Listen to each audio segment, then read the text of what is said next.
Good evening, humans. Tyrannosaurus Moth here, and tonight we're taking a look at the Jurassic Park 30th anniversary electronic real feel Tyrannosaurus Rex figure from Mattel. Somehow it has taken us 30 years to finally get an official homage to that original 93 figure. My favorite figure of all time, by the way. And so yeah, really the question is, does this hold up? Was this worth the wait? Well, let's talk about that. Let's do this. Aesthetically speaking, this is a great looking figure, and this is pretty much, from what I gather, a mold that we have seen multiple times with the Mattel Jurassic Park figures, just with some more rubber.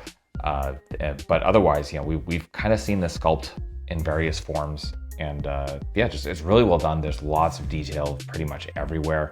As you can see, just skin textures all over the place, and or more coverage is all over the place, and it's really, really well done, I think. Just pretty much overall, you can see the undercarriage is a little more messy because that's where all the action features are.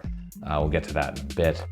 But just a really cool looking figure. I like that they kind of went with a brighter red. It doesn't really come across on my camera in general. My lighting is definitely not helping that, and I apologize.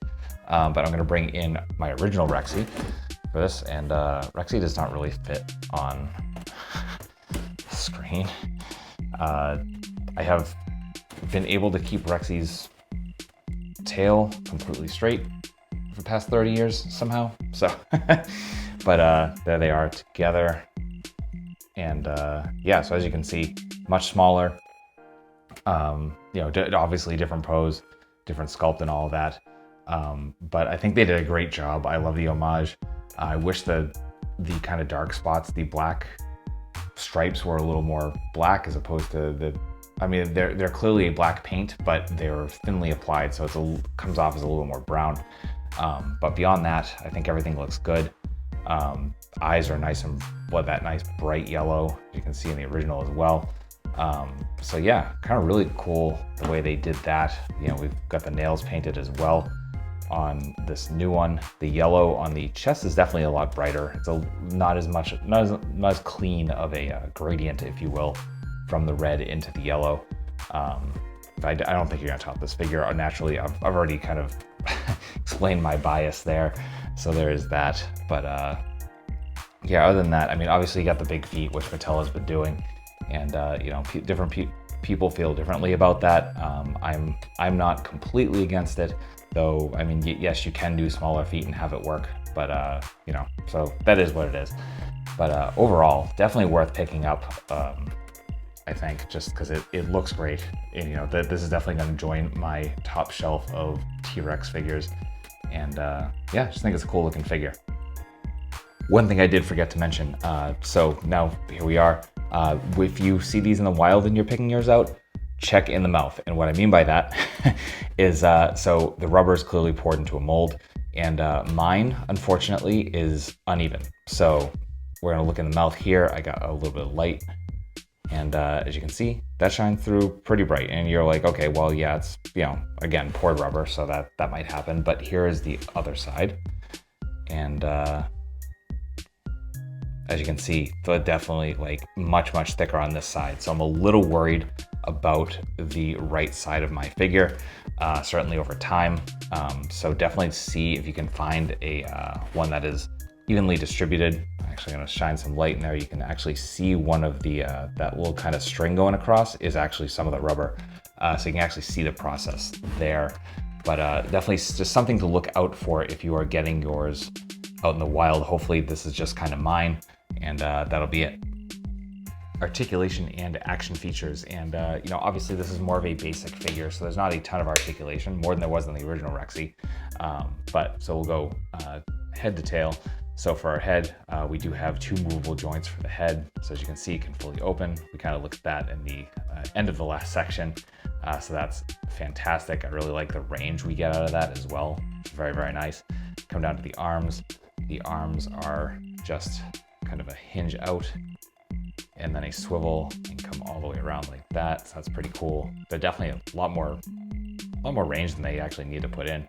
Then we come to the feet, and those pretty much go not all the way around. Well, maybe they do. Yeah, they do actually. So you got that. Then we come down to the ankles, and the ankles just have kind of a rotation.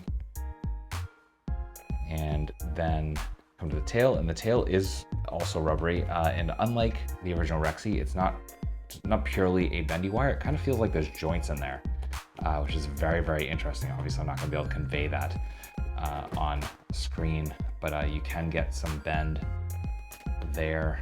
So as you can see, you can definitely get some articulation out of it. There's no like, you don't hear the detents catch or anything like that. So there's that. It feels bendy, but it also, you can tell that's in segments. So that's a very interesting choice. And yeah, so there's that.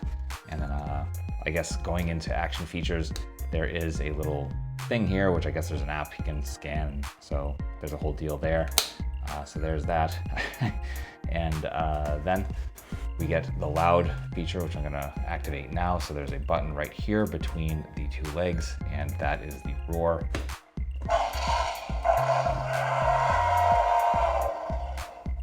It's quite loud, by the way.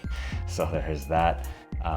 Very similar to the original Rexy. Unfortunately, I had to take the batteries out of that original Rexy on mine because the rib trigger had broken. So kind of cool to have that in this. And then the last action feature actually deals with the mouth again. As you can see, there are definitely different types of roars. We're actually going to use Grogu as an example here. And you can just kind of like put stuff in the mouth. Actually, oh crap, I wasn't even thinking about the little like catch there. Oh no, we got it. And then you notice that slit, and there you go. So now we can rescue baby Grogu from Rexy. If I can get it out. There we go. And ta-da, there you go.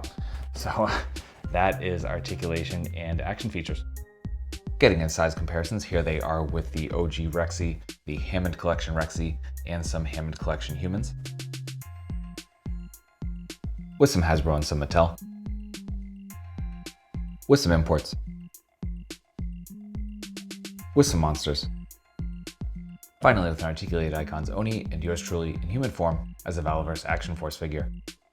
So my final thoughts on the Jurassic Park 30th anniversary electronic real feel Tyrannosaurus Rex figure from Mattel is that this is definitely cool. It's a whole lot of fun. It's a great homage. And yeah, just keep an eye out on that QC. Like I said, the like mold or the pour of the rubber in my particular figure clearly was not even, and that's a little unfortunate. But I mean, obviously, you don't see it on the outside, so definitely not a problem. Not like I plan on moving the neck around a ton anyway. So, but if you are getting this for your child, definitely something worth keeping in mind and checking out, or if you just kind of want a perfect figure. So that being said, I definitely recommend picking it up. I'm gonna just disclaimer for me personally, nothing is going to touch that original figure. However, I do, and if anyone from Mattel is watching by any chance, if that Hammond collection gets a repaint in the Kenner colors, I would not object. I would absolutely buy one, probably two. Just throwing that out there. But yeah, definitely recommend picking this up. And this is a Target exclusive. It is showing up on shelves as we speak. I pre-ordered this and it happened to ship as well, which always makes me happy, especially with Target. So you can find this on the shelves. You can order this online. I'm pretty sure this is still available on the website as well. So I'll have a link in the description so you can pick this up if you are so interested. So thank you so much for watching, and I hope you found this review informative and somewhat entertaining. If you did, please consider liking, commenting, subscribing, sharing, all that stuff. More ways to help in the description as well. And I hope you join me again, because I do multiple reviews a week of action figures related to dinosaurs, tokusatsu, monsters, pro wrestling, and more. So come on back, let's talk some more toys, look at some more dinosaurs, and have some fun. And yeah, with all that being said, I hope that you are well. I hope that all your toy dreams come true. And most importantly, I hope that you and yours stay weird, simians.